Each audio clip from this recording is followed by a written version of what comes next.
Hi everyone. So it's been a month since the release of No Time to Die, so I thought it'd be a good time now to start to think about what my thoughts of the film were, and to give a bit of a review of it as I go along as well. Obviously, to tackle a whole film in one video is probably going to be quite a task. So what I'll probably do is I'll break up the film into different sections and provide my thoughts and reflections on those particular parts as I go through. So we'll see how this kind of evolves as we go through. I've obviously had a long time now to kind of think about what I thought about the film, and for anyone who has seen the film, obviously, and I hope you have seen the film if you're watching this video because there will be spoilers. But for anyone who has seen the film, you'll find that it does take some reflection, some kind of absorbing of what has happened, and I don't feel that you can get a true feel for the film unless you have watched it that second time. Because I know I came up the first showing kind of shell shocked with what had happened, and I'll get onto that later on. But yeah, it was interesting, the kind of reactions that people have had from the film. What I have noticed is that casual Bond fans or casual film goers seem to have really enjoyed it and come out of that first viewing really positive about the direction they took. Whereas more hardcore fans like myself and like lots of podcasters and other YouTubers that I've kind of listened to and watched, they've come out feeling a bit dejected, maybe a bit unsure about what they've just watched and had to go away and reflected upon it. Now, some people have gone away and watched it again or three times and have come away a lot more positive about the film, whereas I know others have really felt almost betrayed by what they've watched and not been happy with it at all. So I just wanted to share my thoughts on the film. So I'm going to start off at the beginning, would be a natural place to go, and then I'll make my way through to the end across the next few videos. So natural place to start then is the gun barrel, and once again we have a different gun barrel. They've obviously redesigned the gun barrel, which in itself isn't a major problem, but I know some people have had a major problem with the fact that there is no blood that trickles down, and Alan Partridge in particular is not going to be happy with that. But yeah, I suppose in some ways I feel like traditional Bond, they should have that blood trickling down because that's just the way things are. But ultimately, if we do question the presence of the blood and the fact that it doesn't make a whole lot of sense, based on the view that you're looking at, I guess it does make some sense why they've chosen to reject that this time around. I think I'm right in saying for the first time since Die Another Day, we have the gun barrel actually opening up onto the film itself. I think I'm right in saying from memory that Spectre obviously has that traditional gun barrel at the beginning for the first time in quite some time, but then we have the kind of blank screen with the dead or alive appearing, so it doesn't necessarily open up on the action. So I think that's nice to see a return. Some people have mixed feelings outside of America that the Universal logo does open up into the gun barrel. Obviously, US viewers will have a different experience because of the fact that Universal aren't distributing the film over there. So I will be interested to see how they've got around that alternative form. Yeah, I think it is an interesting difference they've kind of come across there. But it is nice to see that traditional gun barrel back where it should be. I know we had it at Spectre as well, but it is good to see that we've had that two films on the trot now. So yeah, then we open up on a snowy scene in Norway. Obviously, we see who we discovered to be Safin, kind of struggling through the snowy landscape towards what turns out to be Mr. White's house. Yeah, and it's a nice atmospheric scene. I didn't know how I felt about the film, about this opening the first time around, because it is a very different opening scene for a Bond film. Obviously, later on we know that the action comes, but just felt a bit odd. The kind of backing track as well, obviously the music playing in the house was a bit strange, and I didn't know how I felt about that the first time around, but it did grow on me, and it does have a place in the film. And obviously once you've seen the film and you see how it comes about, that why that scene has relevance, it is quite fitting. But I also can't help feeling that maybe that scene would have been better placed somewhere else. I'm not sure how that would have fit in. I guess that was based on a number of creative decisions, and that was deemed to be the best place for it. But whether or not that would have been better placed, and we opened straight away in the Matera scene, whether that would have been better, I'm not sure. I know other people have different views on that as well.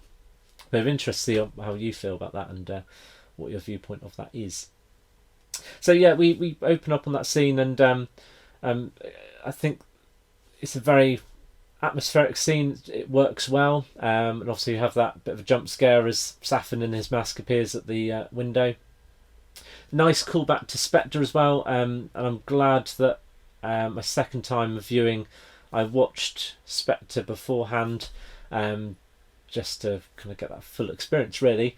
But I did remember a line in the film where Bond and Madeline are on the train, where Madeline's saying that her father had a gun under the kitchen sink next to the bleach. That was a really nice callback that actually did feature there quite nicely, and we had that nice scene as well where we have that same view where the gun has disappeared, so builds that anticipation.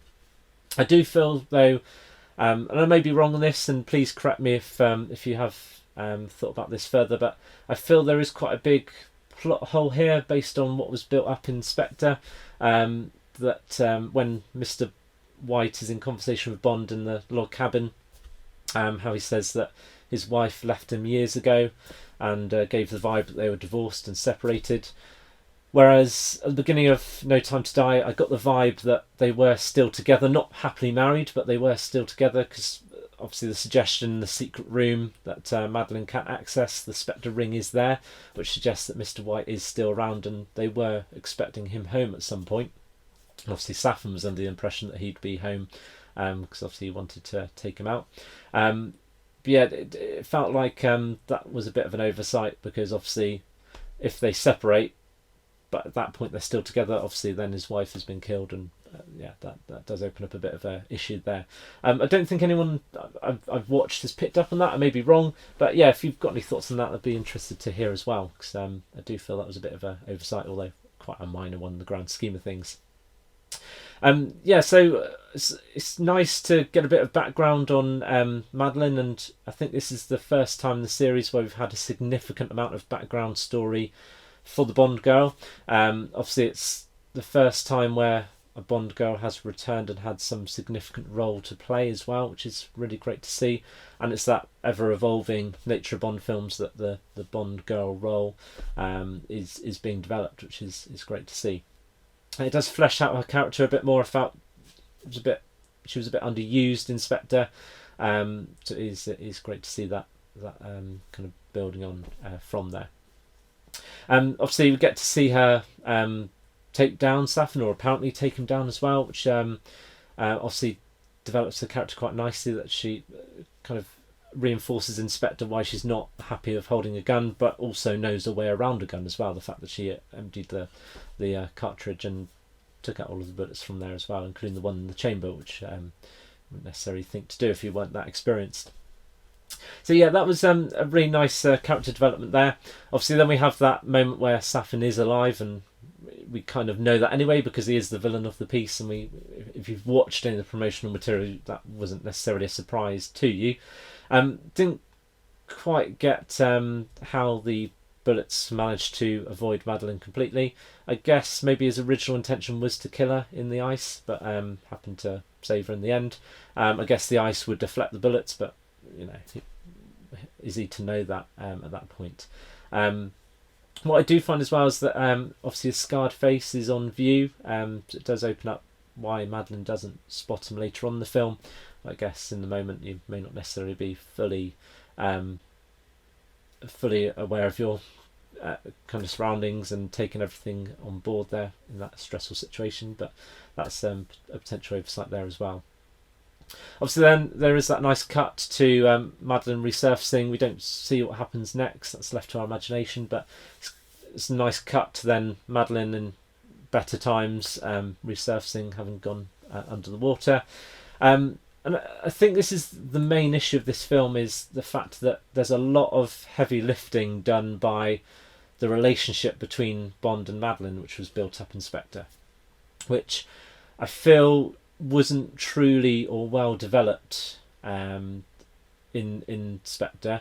And I guess in some extent, and this may be a controversial opinion, but I don't feel necessarily the Vesper Bond relationship was necessarily that well serviced either. It was a better service than the Madeline Bond relationship, but equally, given the hold that Vesper has over Bond over this course of 5 films, ultimately, I don't feel it's a big enough relationship. I think not like on the Tracy Bond scale of On Her Majesty's Secret Service, but yeah, it does require a lot of kind of faith in that relationship, and the fact that that Bond is happy to give up on the service and to live his life with Madeline. You do have to kind of take a bit of a leap of faith there, which the film is very heavily reliant on, as we'll see later on as well. We get a bit of a callback to On Her Majesty's Secret Service, and some people say that this film is the natural kind of successor or natural kind of accompanying film to On Her Majesty's Secret Service based on the theme and what happens. Obviously there's a lot of callbacks to that as well. We have All the Time in the World line, which, as I mentioned previously in one of my other videos, that was in the script for Spectre at the very end, but they chose ultimately to remove that. Obviously we get a callback to the theme of On Her Majesty's Secret Service, or one of the themes in We Have All the Time in the World, and I can't help but feel it's a bit out of place, the fact that it's reused. I appreciate the callback, but ultimately that theme was for that film and for the relationship between Tracy and Bond. I feel maybe Hans Zimmer, who obviously did the soundtrack, should have come up with his own romantic theme. That would have been better placed maybe. But I also appreciate what they were doing, trying to call back to what was a derided film until recent years. On Her Majesty's Secret Service has gone through a bit of a kind of a movement in Bond fandom lately that is becoming more renowned and more popular. So I do get that aspect of it as well, and obviously there are echoes to that previous film. The Terror itself is a brilliant Bond location. It's not a place I've been fully aware of. It's not been on my radar at all, but it's certainly a place that is very fitting of a Bond film. And obviously the scene where all the fires building up, I don't know about anyone else, but I initially felt uneasy over that, thinking that they were entering an unsafe location, that trouble was going to catch them at that point. But it's quite nice to see that develop into just the idea of burning secrets, and obviously reflects quite nicely Bond and Madeline's histories, the fact that not always what it seems. Obviously Bond has a massive history behind him of killing people and past relationships as well, but obviously Madeline, the murky depths there that we've seen part of, that does fit quite nicely as well. And obviously both Bond and Madeline partake in that practice as well, to burn their hidden secrets and hopefully leave it in the past.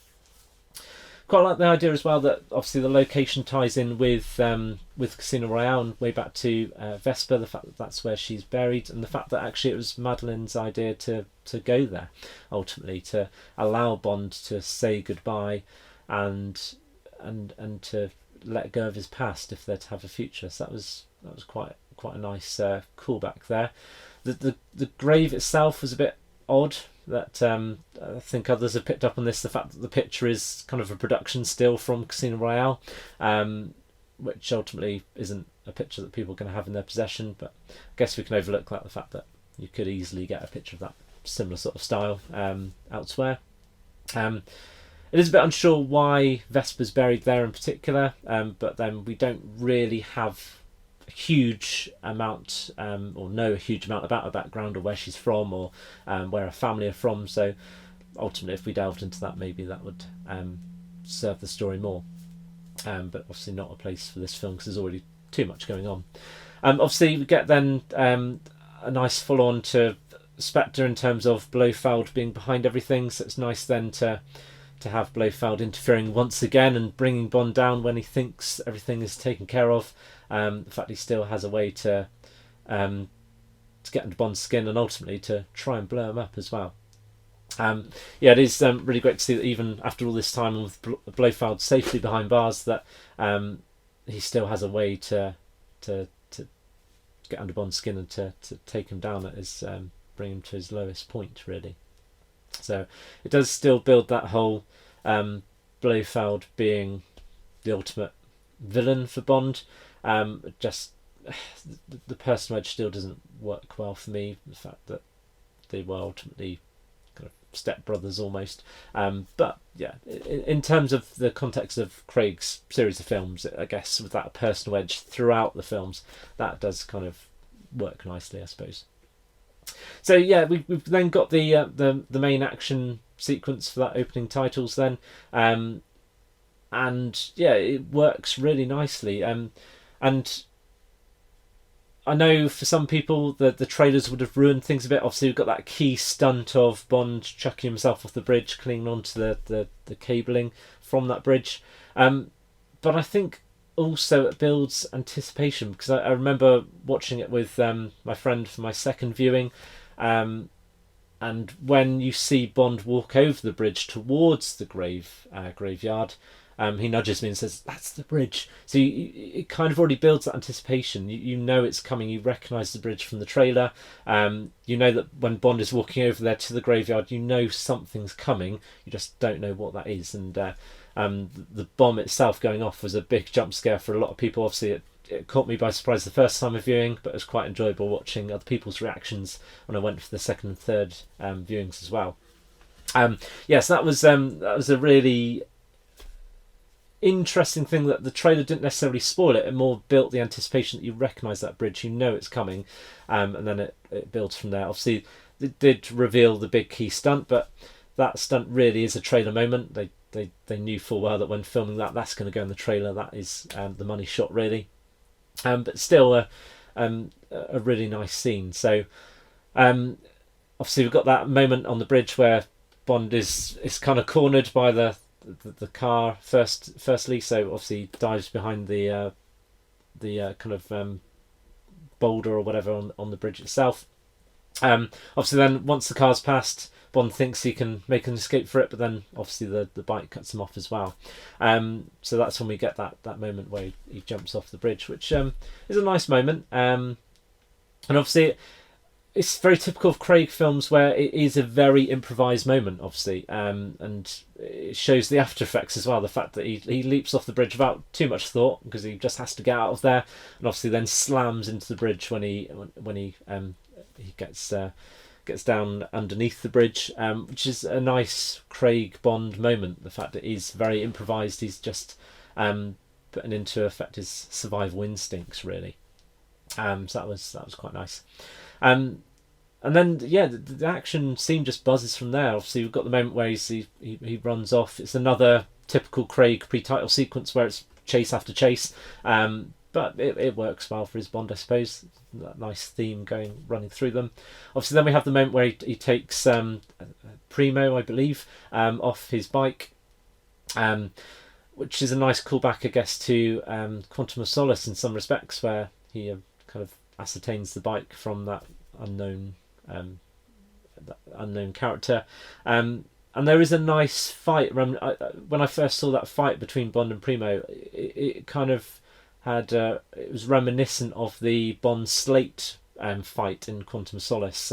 Very hand to hand, very brutal in some ways. Easier to watch than the Quantum Solace one because it's less shaky cam, but it was very reminiscent of that, I felt.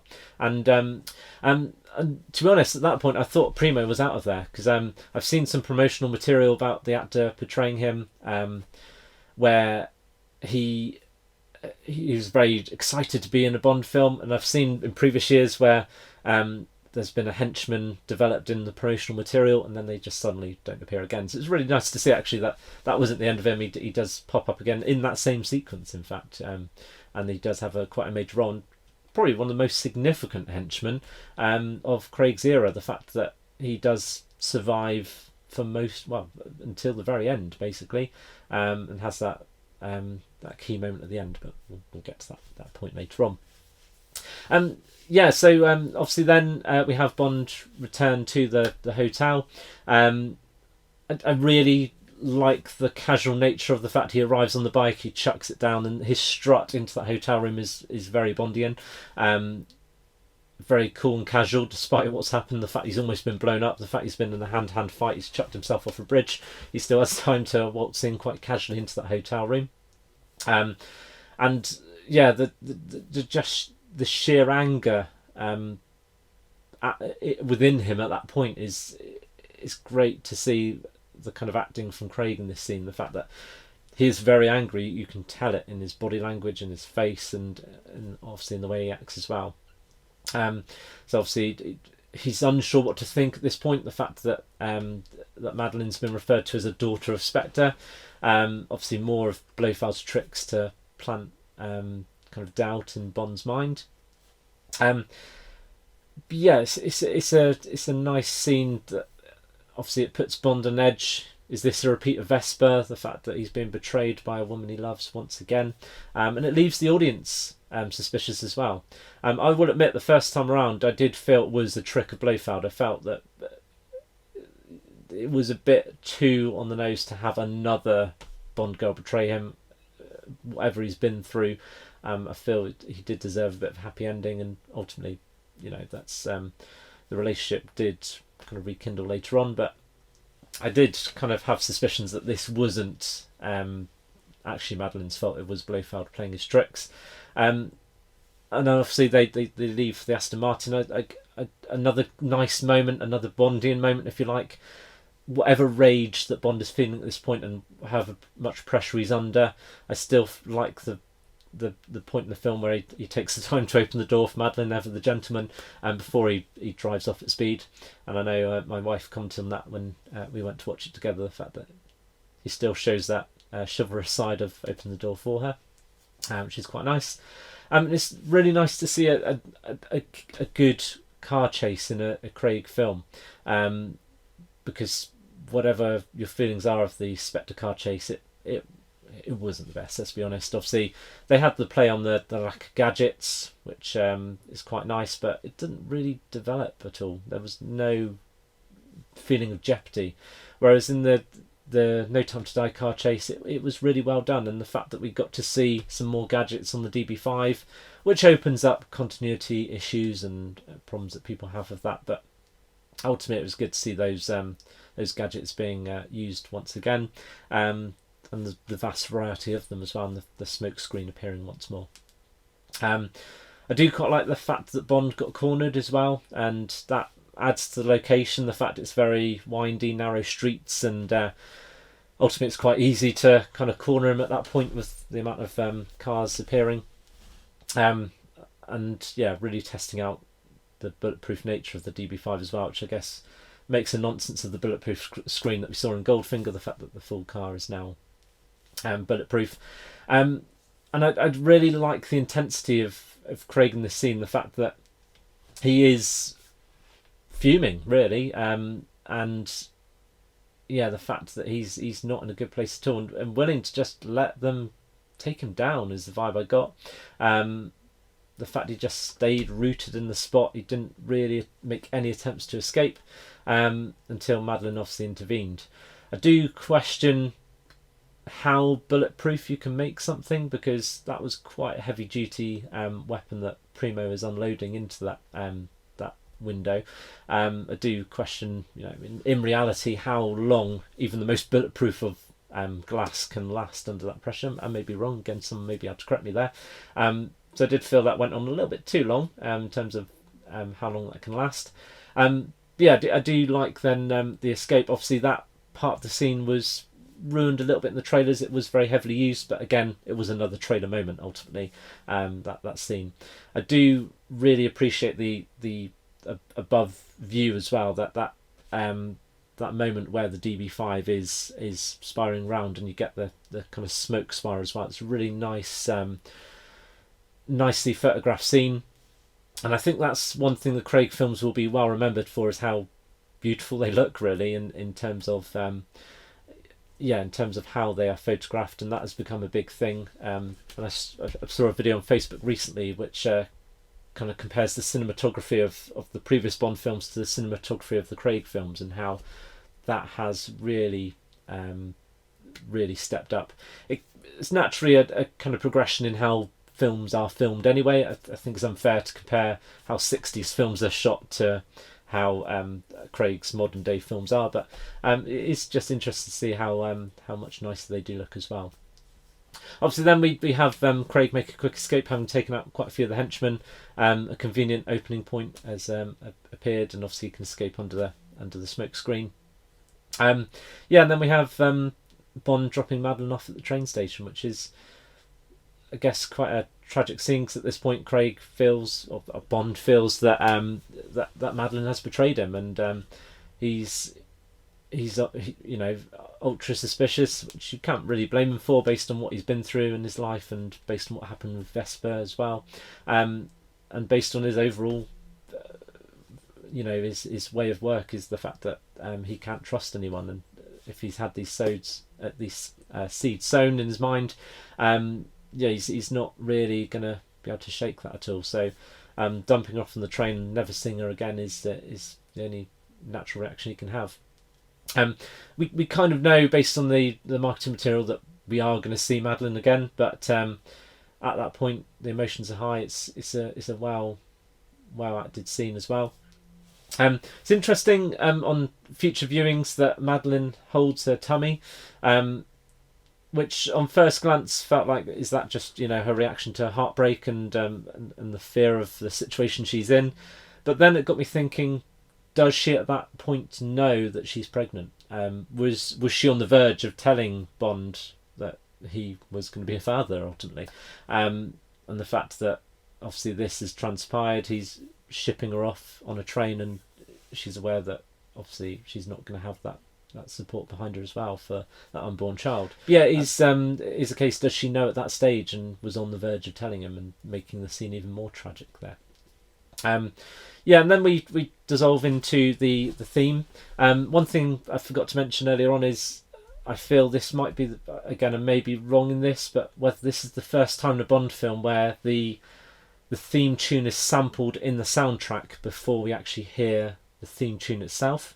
Again, I need to do further research on this, but if anyone can give an example of one where it's happened in the past, but there may be a really obvious one actually, but it just feels like I can't remember many occasions where that's happened. It is nice to have the theme sampled a lot in the soundtrack as well, and becomes that more romantic theme.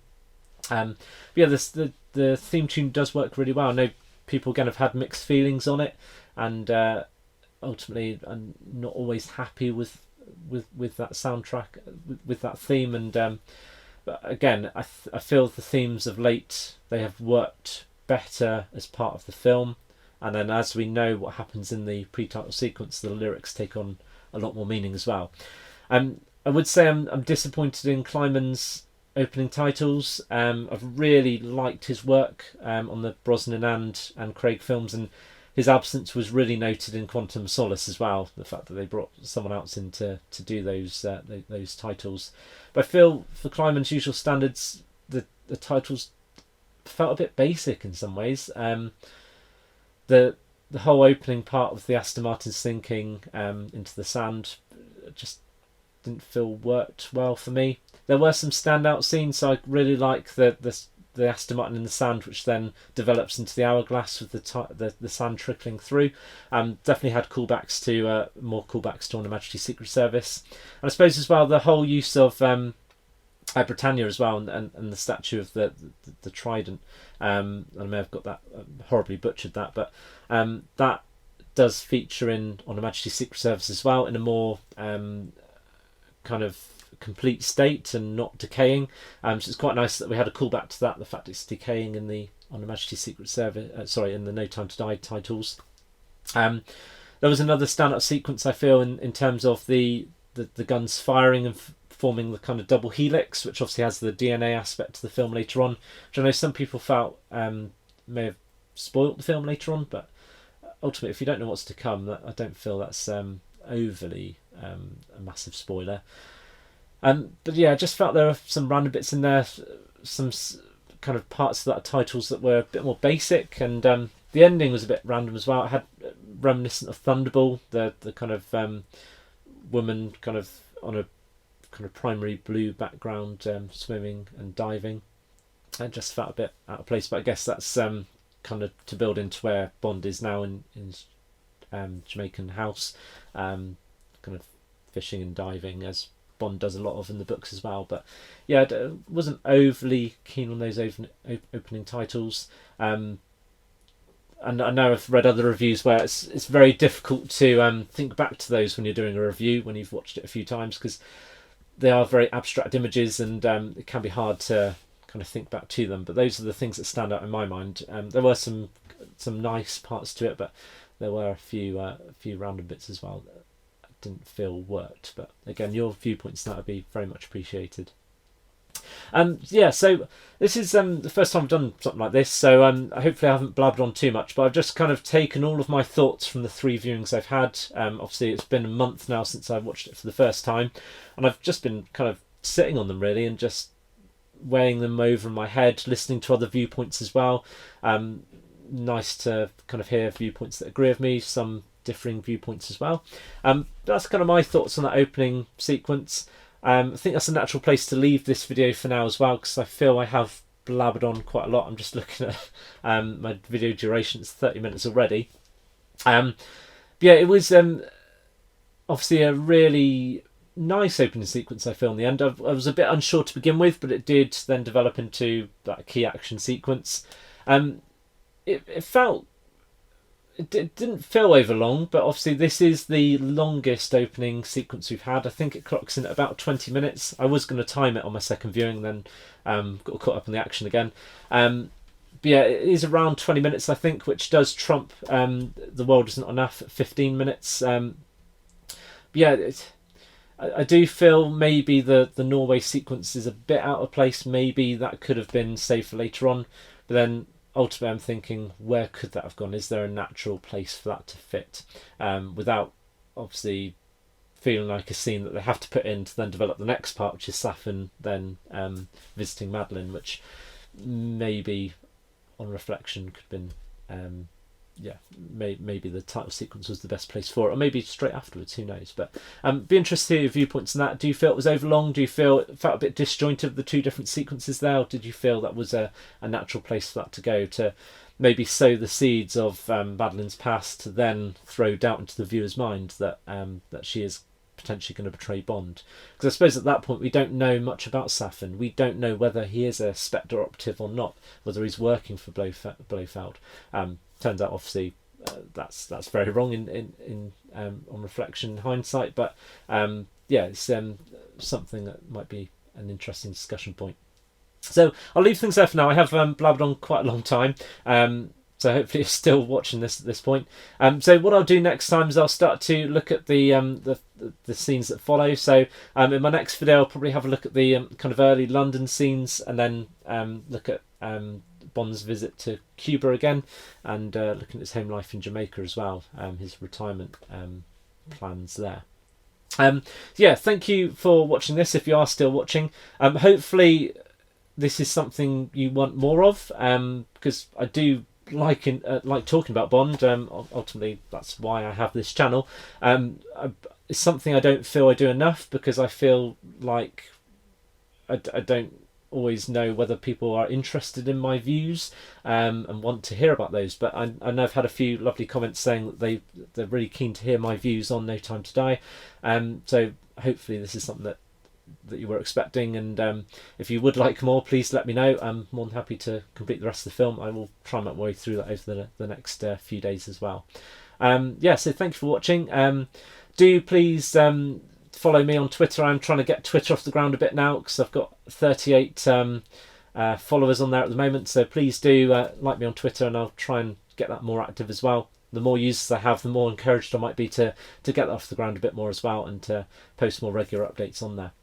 So thanks for watching, and yeah, I'll be back soon with some more content, including continuing on with the London Cuba scenes and my thoughts on those. So yeah, thanks for watching once again. Cheers.